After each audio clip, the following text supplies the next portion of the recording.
नमस्कार मित्रों। तो आइए हमारी आपकी आज फिर से मुलाकात होगी और अपना ये सिलसिला चलता ही रहेगा जब तक परमात्मा और परमेश्वर की मर्जी। तो आइए आज बात करने वाला हूँ मैं केंद्राधिपति दोष की। क्या है, कई अरसे से मैं सोच रहा था इस पे वीडियो बनाने के लिए, मगर हो जाता है कई बार कोई चीज़ लिखी रहती है, देरी से डिले होने का समय रहता है तो होता रहता है। चलिए अल्टीमेटली बारी तो आ गई आज। तो आइए आज आगे बढ़ें। उसके पहले जैसा सभी वीडियो में आप सबसे प्रार्थना करते हैं तो यहाँ भी कर लेते हैं कि भाई जिन लोगों हमारे चैनल सब्सक्राइब नहीं किया कृपया कर लीजिए, उससे हमें बल और शक्ति मिलती है। तो आइए बात केंद्र अधिपति दोष की करते हैं। अब ये शुभ ग्रहों से ही पकड़ा जाता है। जब शुभ ग्रह केंद्र में आ जाते हैं तो केंद्राधिपति दोष की चर्चा हुई है। अब शुभ ग्रह गुरु, शुक्र, बुध, यही है नैसर्गिक रूप से शुभ ग्रह। चंद्रमा की एक ही राशि है तो वो भी है नैसर्गिक रूप से शुभ ग्रह। अगर कृष्ण पक्ष की तरफ है उसे पापी भी बोला जाता है, माफ कीजिए शुक्ल पक्ष की तरफ है। किस पक्ष की तरफ जा रहा तो ठीक है, सप्तमी षष्ठी तक दोनों तरफ शुभ अशुभ का गेम है, जाने दी। वो विषय यहाँ चंद्रमा का लागू ही नहीं होगा तो उसमें से अब जाने दिए, वरना वो विषय अंतर हो जाता है फिर। तो क्या है कि ये केंद्राधिपति दोष जो है, अर्थात केंद्राधिपति दोष जो है वो क्या सब जगह लागू होता है? नहीं, मैंने जो देखा, जो मैंने पाया, ऐसा नहीं। देखिए, एक भी राशि अगर किसी की, और ये लगता कि इनको जनरली उनको ना जिनकी दो राशि हैं, तो बुध, गुरु और शुक्र की दो दो राशियां भी तो हैं, एक राशि तो है नहीं। चंद्रमा की चलिए एक ही राशि, लेकिन वो शुभ और पापी दोनों पकड़ा जाता है, उस विषय में बात नहीं करेंगे। इनकी जो राशियां पड़ती हैं बुध, गुरु और शुक्र, तो उनको ही लगता है केंद्र अधिपति दोष। लेकिन एक्चुअली क्या सबको लगता है सब लग्नों में? नहीं। आइए मैं उस पर चर्चा करता हूँ, और थोड़ा कन्फ्यूज़न भी कई बार रहता है लोगों को, तो कोशिश करता हूँ कि दूर हो जाए। आइए अब देखिए,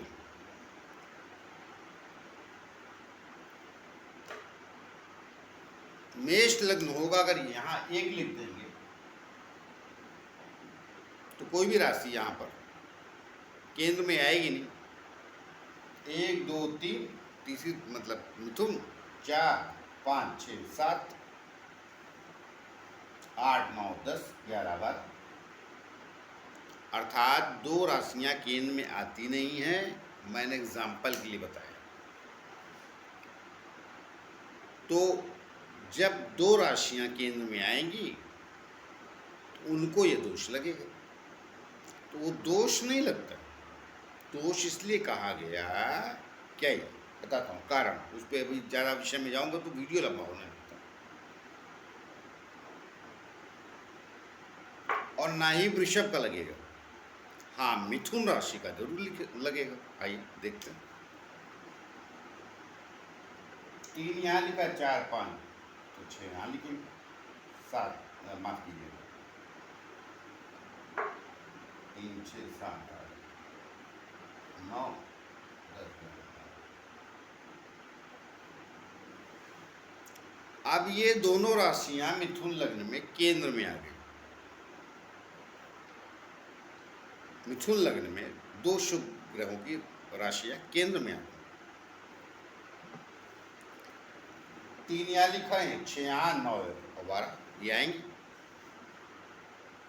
इसमें कोई जोराई नहीं।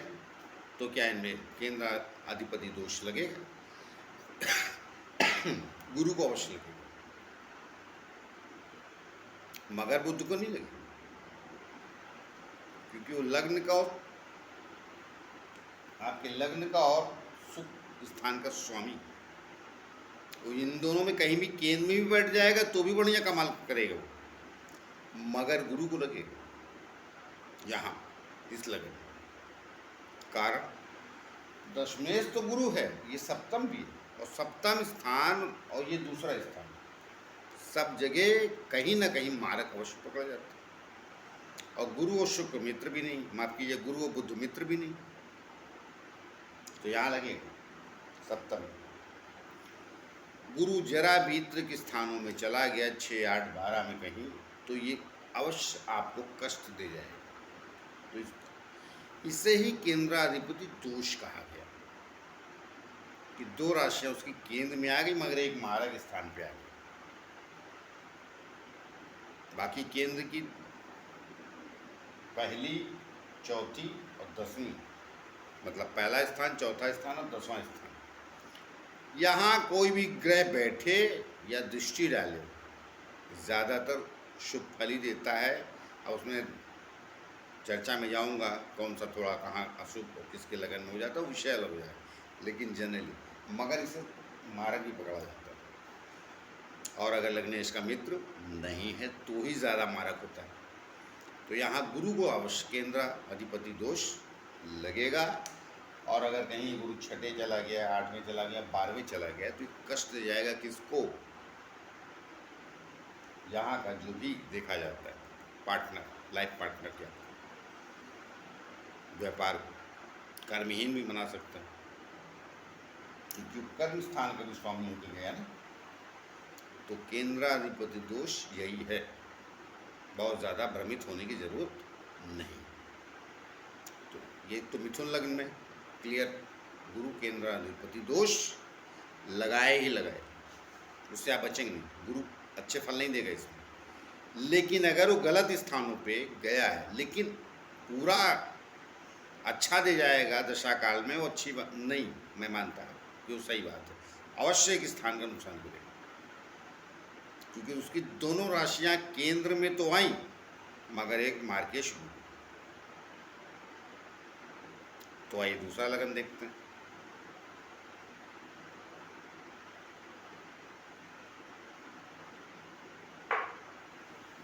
और जो मैंने जाना है वो मुश्किल से यही 4 लगन हैं, बाकी लगनों में कोई ना कोई राशि दाएं बाएं चिटक जाती है। अब मिथुन का कन्या आ जाता है, यहाँ 6 लगी, 6, 7, 8, 9, 10, 11, 12, 1, 2, 3। तो कन्या लगन में भी गुरु, इसकी एक राशि लग्न में, दूसरी कर्मेश और एक सुखेश और फिर दूसरी मार्केश। तो कन्या लगन में भी समस्या, यहाँ भी एक स्थान मारक आ गया और दोनों राशियां केंद्र, सुकेश और सप्तमेश। तो यहाँ भी केंद्राधिपति दोष, देखिए मैं बता दे रहा हूँ, बुद्ध को नहीं लगेगा। कहने के लिए कुछ लोग कितनी भी टीका टिप्पणी करें, यहाँ लग गया वो लग गया, नहीं, यहाँ सिर्फ गुरु को ही लगेगा। लेकिन क्या गुरु पूरा खराब फल देगा? नहीं, बिल्कुल नहीं देगा। वहाँ सुकेश का भी है ना, आधा काल इसका अच्छा है, 16 साल दशा चलती है, 8 साल बढ़ गया, 8 गड़बड़, अब उसमें अंतर दशाएँ भी देखनी पड़ेंगी, वो विषय अलग हो जाएगा। लेकिन अगर केंद्र अधिपति दोष की बात है तो गुरु को यहाँ अवश्य दोष लगेगा, कमजोर हो जाएगा, क्योंकि एक स्थान का मारक स्थान पे चला। जैसे बाकी हर घर, हर लग्न में अलग अलग ग्रहों को देखते हैं। जैसे मेष लगन में शनि कर्मेश होता है मगर 11वें स्थान का स्वामी होने के बाद भी वो नुकसान दे। वृश्चिक लगन में तृतीयेश है और सुकेश है शनि, तो वहाँ केंद्र अधिपति दोष नहीं बोला, बोले केंद्र में जो ग्रह आ जाते हैं तो वो शुभ फल ही देते हैं। नहीं, अपनी अशुभता कम करते हैं, शुभ फल पूरी तरह वो भी नहीं देते। शुभ फल तो शुभ फल ग्रह ही देते हैं। तो यहाँ पर मैं आपको बता रहा हूँ, इस लग्न में खाली यहाँ मिथुन और कन्या लग्न में ये गुरु को अवश्य केंद्र अधिपति दोष लगेगा। आइए आगे चलते हैं।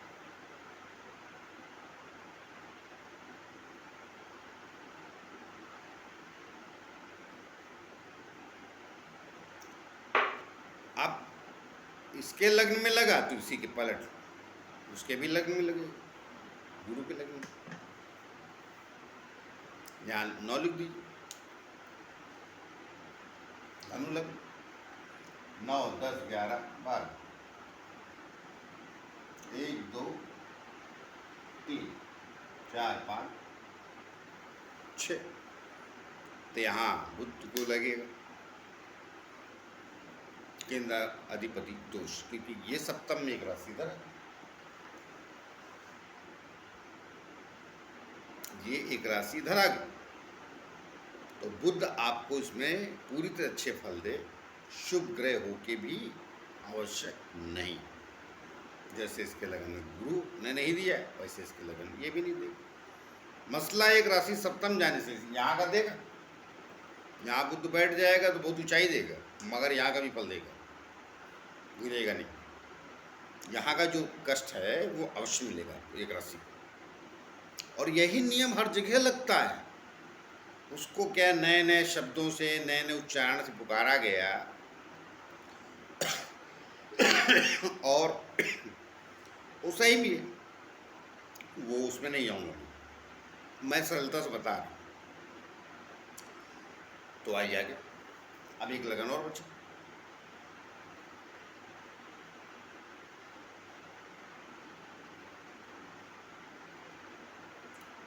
मीन लगन भी कहानी वही, पलट जाएगी स्टोरी।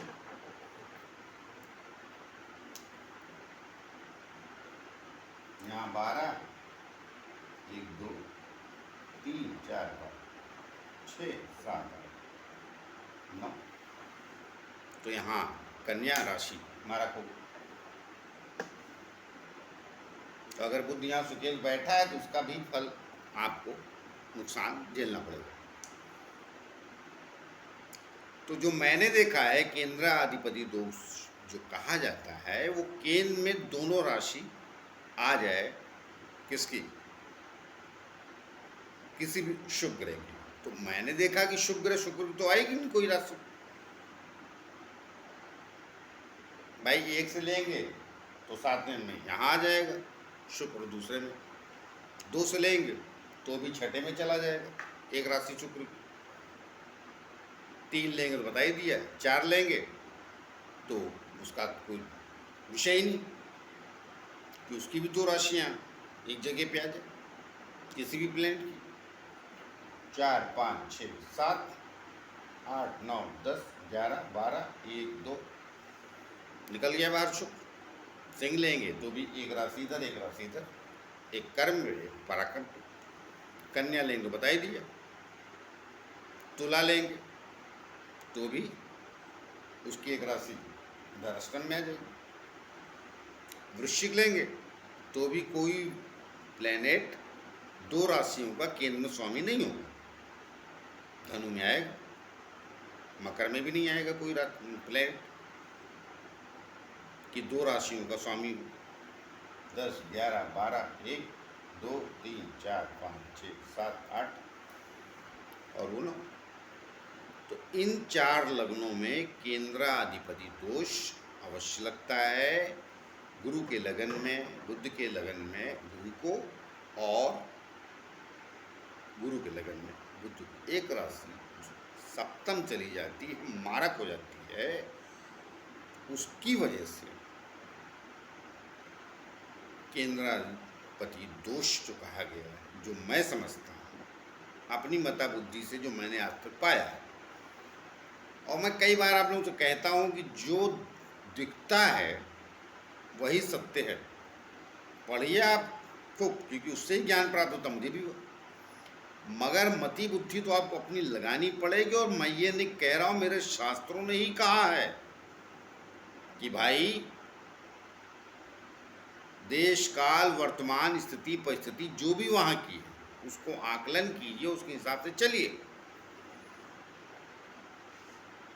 तो वो जो केंद्राधिपति दोष कहा गया वो मेरी समझ शुभ ग्रहों का यही,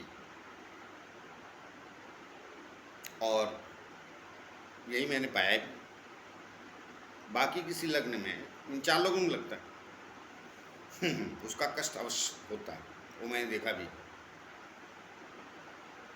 इन 2 केंद्रों का स्वामी अगर तीर्थ स्थानों पे चला गया, केंद्र में कहीं बैठा है तो भी एक राशि को कष्ट देगा जरूर,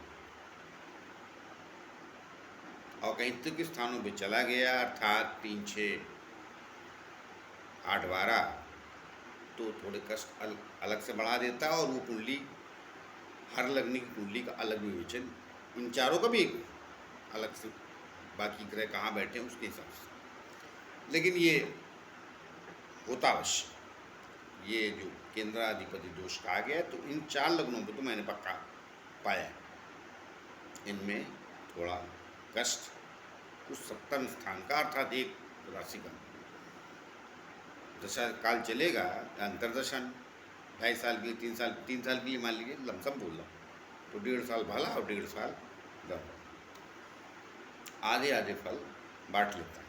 और कई बार पूरी दशा ही खराब चली जाती, मैंने कहा होती कि स्थानों के स्वामी को भी देखना पड़ेगा।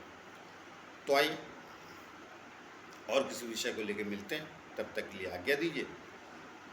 जाते जाते फिर से प्रार्थना है कि जिन लोगों ने हमारे चैनल सब्सक्राइब नहीं किया है कृपया कर लीजिए। तो आइए मिलते किसी और नए विषय की, तब तक के लिए नमस्कार।